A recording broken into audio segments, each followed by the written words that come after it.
विद्यालय की छात्राओं द्वारा प्रति माह किसी विशिष्ट व्यक्ति का साक्षात्कार लिया जाता है और इस साक्षात्कार का प्रकाशन विद्यालय के हस्तलिखित मासिक पत्रिका में भी किया जाता है। परीक्षा के इस दौर में आज की कड़ी में हम साक्षात्कार ले रहे हैं देवास की प्रतिष्ठित कन्या राधाबाई उच्चतर माध्यमिक विद्यालय की शिक्षिका का, जो कि हमें परीक्षा के समय में हमारा मार्गदर्शन करते हुए हम सभी छात्राओं को लाभान्वित करेंगी। मैडम, मैं EFA Maharani Chimnabai girls higher secondary school Dewas से कक्षा 9वीं की छात्रा सिमरन शाह आपका इस विद्यालय परिवार में स्वागत करती हूँ। मैम, यदि आप आज्ञा दें तो मैं साक्षात्कार प्रारंभ कर सकती हूँ। धन्यवाद बेटा, आप आरंभ कर सकती हैं। सर्वप्रथम मैं आपका नाम व संक्षिप्त परिचय जानना चाहूंगी। बेटा, मेरा नाम मिनी थॉमस है और मेरी जो शुरुआत हुई है शिक्षक के रूप में, वो शुरुआत हुई है इंगोरिया नाम के गांव से।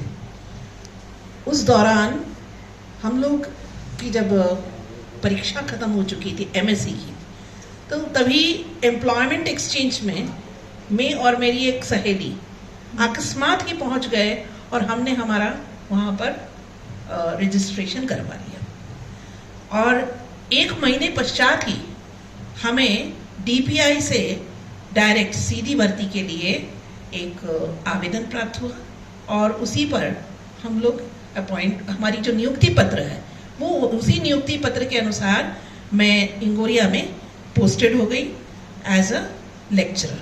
व्याख्याता के रूप में ही मेरी प्रथम नियुक्ति हुई थी और लगभग 31 वर्षों तक मैं इसी पद पर रही और अभी उच्च प्रभार में मुझे एक प्राचार्य का पद प्राप्त हुआ है और कानकुंड हाई स्कूल में अभी प्राचार्य के रूप में पदांकित हूँ। मैडम, आप कहाँ की रहने वाली हैं? बेसिकली अगर पूछा जाए तो मैं केरल की निवासी हूँ, लेकिन चूंकि मेरे पिता यहाँ उज्जैन में यूनिवर्सिटी में पदस्थ थे, तो मेरा जन्म भी उज्जैन में ही हुआ और मेरी शिक्षा भी उज्जैन में ही हुई है। मैम, आप एक भौतिक की व्याख्याता हैं, आपने भौतिक विषय क्यों चुना? भौतिक विषय चुनने के पीछे जो कारण रहा है, अगर पूछा जाए तो गणित, भौतिक और रसायन तीनों में ही मुझे अंक तो बराबरी से आते थे। लगभग सभी में मतलब मुझे 100 के आसपास ही अंक प्राप्त हुए हैं। 100 में मतलब उस समय हमारा 100 में से ही होता था। किंतु जब विषय चुनने की बारी आई तो केमिस्ट्री में भी मैंने मतलब अप्लाई किया था, भौतिक में भी अप्लाई किया था और गणित में भी अप्लाई किया था। और जब अंतिम चॉइस की बात आई तब वहाँ पर भौतिक में मेरा नाम प्रावीण्य सूची में प्रथम स्थान पर डला हुआ मैंने पाया और तब तक कि मेरे अंदर जो जिन शिक्षकों ने मुझे प्रभावित किया था, उनमें से भौतिक विषय के जो शिक्षक रहे हैं वो उन्होंने काफ़ी ज़्यादा मुझे प्रभावित किया था। इसलिए मैंने सोचा कि मुझे भौतिक विषय में ही आगे पढ़ाई करना चाहिए। ये शुरुआती दौर से ही समझ में आ गया था कि शिक्षक ही बच्चों को प्रभावित करते हैं कि वो आगे किस विषय को पढ़ना चाहेगा। मैम, आपको किस शिक्षक ने सबसे अधिक प्रभावित किया? अब प्रभावित करने की अगर बारी आती है तो उसमें मेरे स्कूली शिक्षा के दौरान एक अंग्रेजी की मैडम हुआ करती थी और उन्होंने इतना मुझे प्रभावित किया क्योंकि वो इतनी मुस्कुराती हुई क्लास के अंदर आती थी कि हम लोगों का यदि पढ़ने में मन भी नहीं लग रहा होगा तो भी हम लोग उनके विषय को पढ़ने के लिए एकदम उत्सुक हो जाते थे। और साथ ही साथ में वो हमेशा हमें एक हर बैच को उन्होंने एक कहानी सुनाई थी। बेटा, आप भी उसको बहुत ही बारीकी से सुनना। वो उन्होंने एक कहानी जो सुनाई है उसमें एक सर्प और एक जुगनू का उदाहरण लिया था। जुगनू जो कि अंधेरे में चमकता है, वो अंधेरे में चमक रहा है और ये सर्प उसको एकदम निगलने की बिल्कुल कोशिश कर रहा है। इतने में जुगनू ने कहा, सर्प महाराज, मैं आपसे 3 प्रश्न पूछना चाहता हूं। मुझे आप निकल तो रहे हो, लेकिन मैं आपसे 3 प्रश्न पूछूंगा। तो सर्प ने कहा ठीक है, पूछो। तो सबसे पहला प्रश्न उसने पूछा, क्या मैं आपकी खाद्य श्रृंखला में आता हूं? तो सर्प महाराज बोले नहीं। फिर दोबारा से उसने दूसरा जो प्रश्न पूछा, उसने पूछा, क्या मैंने आपको कहीं परेशान किया है किसी स्थिति में या किसी क्षण में? बोले नहीं, तुमने मुझे कभी परेशान नहीं किया। अब तीसरा प्रश्न उनने पूछने के लिए कहा, तो जुगनू ने पूछा, तीसरा और अंतिम प्रश्न मेरा यही है कि आप फिर मुझे क्यों निगलना चाहते हैं? तब सर्प महाराज बोले, इसका एक ही कारण है, तू अंधेरे में चमकता है, तेरी उस चमक को देखकर मुझे तुझसे ईर्ष्या होती है। जो ईर्ष्या शब्द है, ये अंग्रेजी मैडम है ना, तो वो अंग्रेजी मैडम हमको 2 तरीके से ईर्ष्या का मीनिंग बताती थी। एक अंग्रेजी में जेलस शब्द होता है और दूसरा शब्द होता है बेटा एनवी, है ना। तो ये जेलस शब्द जो है वो वास्तव में ईर्ष्या का जो नेगेटिव, मतलब जो नेगेटिव पॉजिटिव, हर शब्द का 2 अर्थ होता ही है। तो वो नेगेटिव द्वारा हम लोगों को क्या सीख देने की कोशिश की कि जियो और जीने दो। क्योंकि हमारे समाज में भी या हमारे मतलब बीच में, हम जब बच्चे हैं तो हमारे बच्चों के बीच में जो कंपटीशन होती है उसमें कई सर्प के रूप में होंगे जो निगलने की कोशिश में लगे रहते हैं। जो चमक रहा है उसको निगल जाओ तो वो खत्म हो जाएगा। या समाज में भी इसी प्रकार से होता है। तो कुछ लोग जुगनू की तरह होते हैं जो अंधेरे में भी चमकते हैं, और कुछ लोग सर्प की तरह होते हैं जिनको बहुत ईर्ष्या होती है और किसी ना किसी रूप में उन्हें डाउन करने की कोशिश करते हैं। तो ये जो समाज में इस प्रकार के जो लोग हैं, इनकी पहचान करना मैडम ने हमको 9th कक्षा से ही बता दिया था, और ये आज तक मैं उसको अपने जीवन में, मेरे भी छात्रों को मैं ये उदाहरण देकर उन्हें समझाती हूँ। आपको अपने शिक्षक जीवन में सबसे अधिक किस विद्यार्थी ने प्रभावित किया? बेटा, इसकी तो कहानी बहुत ही विचित्र है।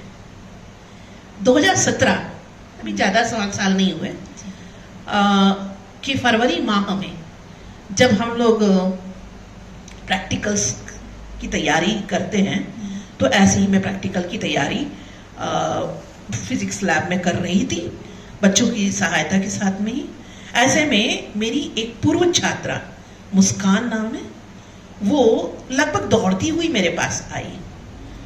तो मैंने कहा, बेटा तुम एकदम दौड़ती हुई क्यों आई हो? तो बिना कोई प्रसंग के उसने मुझसे कहा, आप ही मेरी मदद कर सकती हैं। अब मेरे पास तो उसका क्या तात्पर्य है वो तो है नहीं। तो मैंने पूछा, बेटा किस संदर्भ में तुम मेरे से मदद मांग रही हो? तो बोले कि मैडम, मेरा जो प्रैक्टिकल का एग्जाम होना था वो किसी तरीके से मिस हो गया था। तो आज मैं जब कॉलेज पहुंची तो पता पड़ा कि मेरा जो प्रैक्टिकल एग्जाम है वो हो चुका है, और अब मतलब यहाँ नहीं होगा, वो होगा जीडीसी में। तो मेरा तो कोई परिचय नहीं है। मैंने कहा ठीक है, अभी मैं देखती हूँ। और मेरे ही सीनियर, एक जो फिजिक्स में मेरे सीनियर रहे, डॉक्टर घनश्याम सोनी है, वो जहाँ जीडीसी में प्रोफेसर हैं, तो उनसे मेरी बातचीत हुई। मैंने कहा ऐसा ऐसा मतलब एक वाक्य हुआ है, हमारी एक पूर्व छात्रा है और उसने मिस कर दिया है उसका एग्जाम, प्रैक्टिकल एग्जाम को। तो उन्होंने कहा कोई बात नहीं, एक काम करो, उसको कहो कि वो अपने प्राचार्य से एक एप्लीकेशन लिखवा लें और तुरंत उसको जीडीसी में भिजवा दो। मैंने कहा कोई बात नहीं, चलो ठीक है, देखते हैं। मैंने उसको, मुस्कान को बुला के कहा बेटा एक काम करो, तुम अपने प्राचार्य सर से एक लेटर लिखवा लो और तुरंत जाओ। और मैंने उसको एक 500 का नोट दे दिया। मैंने कहा कि बेटा तुम कुछ भी मतलब ऐसे इंतजार नहीं करना, एक ऑटो पकड़ के और तुरंत कॉलेज पहुंच जाना। वो गई और लगभग 10 मिनट में वो मुस्कुराती हुई वापस लौट कर आ गई। मैंने पूछा क्यों, 10 मिनट में तुम्हारा काम हो गया? बोले नहीं मैडम, मुझे तो आप पर विश्वास तो था ही, लेकिन आपने भरोसे से अधिक मेरे लिए कर दी। आज भी मैं जब वो बोलती हूं तो मेरे रोंगटे खड़े हो जाते हैं, क्योंकि जो विश्वास शब्द है वो होता है कि एक दिव्य मार्गदर्शन, फेथ, अंग्रेजी में उसका शब्द है फेथ। लेकिन जब हम भरोसा शब्द का उपयोग करते हैं वो क्रियात्मक एक शब्द है। जब हम विश्वास के आगे किसी व्यक्ति, किसी माध्यम के द्वारा उसकी क्रिया को हम प्राप्त कर लेते हैं, वो भरोसा होता है। तो मैं जिसको मतलब मैं एक प्रार्थना के रूप में सुबह शाम करती थी, उसका एक प्रकार से दिव्य प्रकटीकरण मुझे उस छात्रा के द्वारा प्राप्त हुआ। क्योंकि उसने कहा कि मैं जैसे ही कॉलेज पहुंची तो मेरे प्रिंसिपल सर ने जैसे ही देखा कि मतलब उसके स्कूल की टीचर ने उसके लिए इतनी मदद की है, तो उन्होंने तुरंत एचओडी को बुलवाया बायोलॉजी के और उनसे कहा कि बालिका की एग्जाम यहीं पे होगी, यहीं आपको उसकी एग्जाम लेना। तो इस वाक्य ने मुझे फेथ और ट्रस्ट, ये दो शब्दों के बारे में मेरे आध्यात्मिक जीवन में और आगे बढ़ने के लिए मुझे उस बालिका ने प्रेरित किया। मैम, परीक्षा केवल विद्यार्थियों की नहीं होती है, बल्कि उनके साथ साथ उनके माता पिता और उनके शिक्षकों के लिए भी एक प्रकार की चुनौती होती है। आप इस विषय में क्या कहना चाहेंगे और क्या आप इस बात से सहमत हैं? बिल्कुल सहमत हूं बेटा। शिक्षकों को उनके द्वारा जो वर्ष भर की गई गतिविधि है उनकी उसके परिणाम का इंतजार होता है। छात्र छात्राओं को उनके द्वारा की गई मेहनत के परिणाम का इंतजार होता है। और इसी तरीके से जो बालक होते हैं उनकी तो हृदय स्पंदन की बात है। वो जो हृदय स्पंदन ही वो उनके बच्चों के अंदर है, तो स्वाभाविक सी बात है कि उनके अंदर भी एक व्याकुलता होती है। लेकिन मैं कितने ही छात्र छात्राओं के जीवन में रूपांतरण ला रही हूँ, उसकी खुशी एक अलग ही होती है बेटा। और इस पूरे 31 वर्ष के दौरान मुझे 10 बार सर्वश्रेष्ठ शिक्षक का अलग अलग संस्थानों से पुरस्कार मिला है। और उसमें भी मुझे एक पुरस्कार जो प्राप्त हुआ है वो आज भी मुझे रोमांचित कर देता है, क्योंकि सर्वे के द्वारा, छात्र छात्राओं की सर्वे के द्वारा पैसिफिक यूनिवर्सिटी नामक एक यूनिवर्सिटी है उदयपुर में, उन्होंने सर्वे किया और उसमें जिसको भी उन्होंने सबसे अधिक अंक, उनका कोई क्राइटेरिया रहा, उसके द्वारा उन्होंने उस क्राइटेरिया में जिनको सबसे अधिक अंक प्राप्त हुए थे, जिस शिक्षक को, उनको सम्मानित किया था। तो देवास से मुझे मतलब सम्मानित किया था। मेरे पूरे परिवार को उन्होंने वहां पर इनवाइट किया और 2 दिन का प्रोग्राम था, वहां हमें सम्मानित किया। द्रोणाचार्य अवार्ड नाम का मतलब उन्होंने वहां पे अवार्ड दिया था। और कई विद्यालयों से, वहां पर 47 विद्यालयों से शिक्षक आए थे और उन सबके साथ में 2 दिन रहने का भी मतलब मुझे एक अवसर प्राप्त हुआ। तो ये सब मेरे प्रोफेशनल यात्रा के कुछ बहुत ही बेहतरीन क्षण हैं।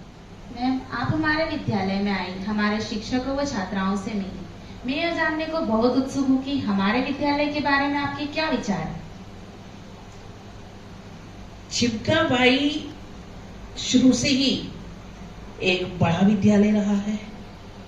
छात्राओं की संख्या अधिकतम है, और चूंकि अब तो इस विद्यालय को EFA एजुकेशन फॉर ऑल के रूप में जाना जा रहा है। आपके यहाँ पर जो प्राचार्य मैडम हुआ करती हैं, जो अभी रिटायर हो गई हैं,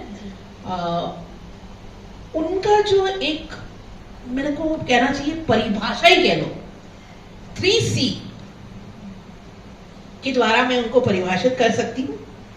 पहला है कमिटमेंट, दूसरा है करेज, और तीसरा है क्लैरिटी।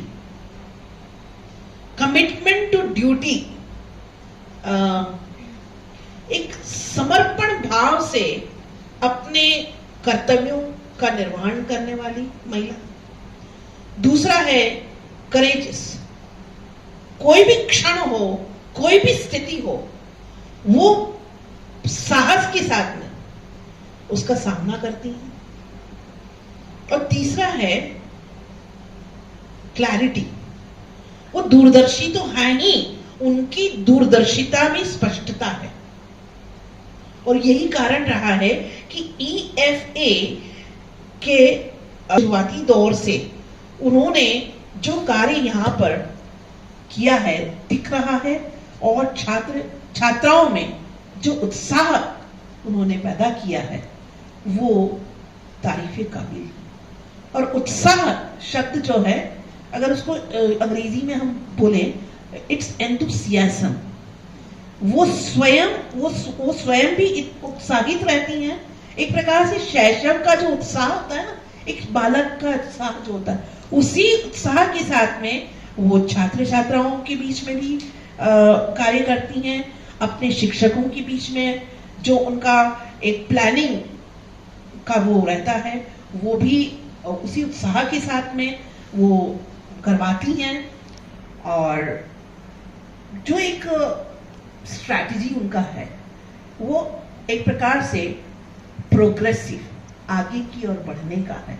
तो एंथुसियाज्म एक कॉम्बिनेशन है मोटिवेशन, इंस्पिरेशन और creation, pinch of creativity. Creativity को अगर हिंदी में बोले तो बस एक सृजनात्मकता, जैसे कहते हैं ना पिंच का मतलब क्या होता है, एक चुटकी।